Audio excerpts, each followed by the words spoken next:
ये 1993 में पेश आने वाली फ्लाइट 571 की सच्ची कहानी है।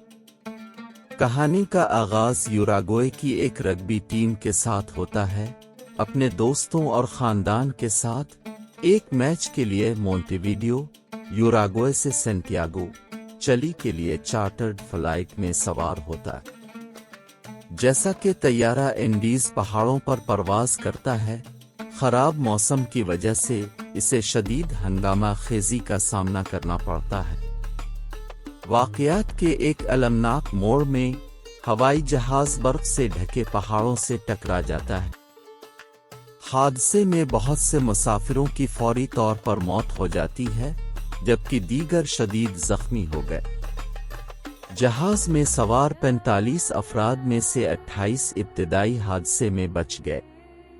वीरान एंडेस के वस्त में फंसे हुए, मुनासिब सामान के बगैर वो मुंजमद दर्जा हरारत, भूख और चोट से लड़ने के लिए छोड़ दिया जाता है। दिन गुजरते हैं और बच जाने वालों को एहसास होता है कि सूरत हाल इससे भी बदतर है जितना कि उन्होंने शुरू में सोचा था। हवाई जहाज का रेडियो उन्हें मतला करता है कि उनकी तलाश का काम बंद कर दिया गया है, ये ख्याल करते हुए कि दूर दराज पहाड़ों में इस तरह के हादसे में कोई भी जिंदा नहीं बच सकेगा।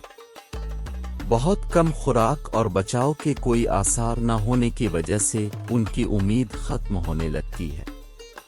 जैसे जैसे भूख लगती है, उन्हें एक खौफनाक इखलाकी मखमसे का सामना करना पड़ता है। जिंदा रहने के लिए उन्हें इन मुसाफिरों की लाशें खानी पड़ती हैं जो हादसे में हलाक हो गए थे।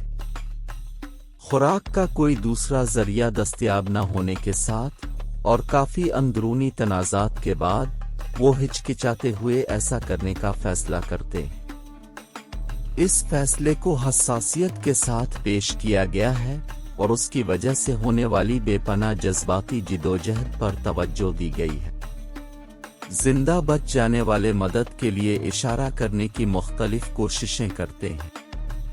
वो हवाई जहाज से मलबे का इस्तेमाल करते हुए बर्फ में बड़ी क्रास बनाते हैं और तकलीफ के सिग्नल भेजने की कोशिश करते हैं, लेकिन उनका दूर दराज मकाम किसी के लिए भी उन्हें देखना सुनना तकरीबन नामुमकिन बना देता है।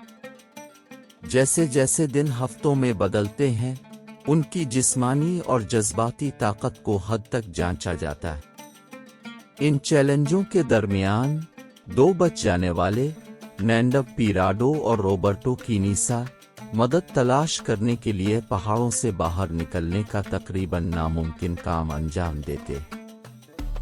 इंतहाई सर्द, खतरनाक खतों और अपनी कमजोर रियासतों के बावजूद वो अपने दोस्तों को बचाने की उम्मीद से आगे बढ़ते हैं। आखिरकार 10 दिन के सख्त सफर के बाद नैंडव और रॉबर्टो का सामना चिली के एक चरवाहे से होता है, जो हुक्काम को हादसे में बच जाने वालों के बारे में मतला करता है। रेस्क्यू हेलीकॉप्टरों को जल्दी से हादसे की जगह रवाना कर दिया जाता है और बाकी बच जाने वाले 16 अफराद को पहाड़ों में 72 दिन के बाद जिंदा बचा लिया जाता है। नाकाबिले बर्दाश्त बका और जीने की ख्वाहिश की एक ताकतवर तहकीक है, यहाँ तक कि नाकाबिल तसव्वुर मुश्किलात के बावजूद।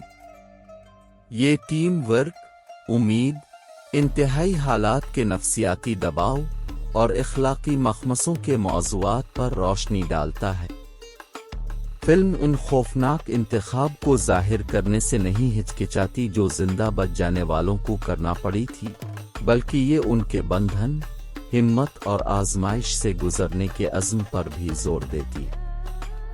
यूराग्वेन एयरफोर्स की परवाज 571 की कहानी अब तक की सबसे गैर मामूली बका की कहानियों में से एक बन गई।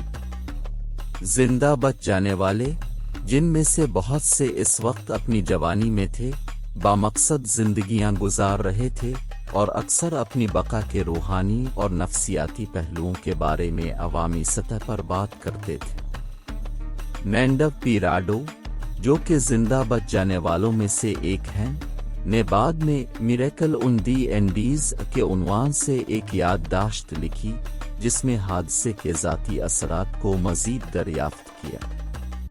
یہ فلم صرف عناصر کے خلاف بقا کی کہانی نہیں ہے، یہ اس کی تاریک ترین گھڑی میں انسانی روح کی طاقت کا عکس ہے۔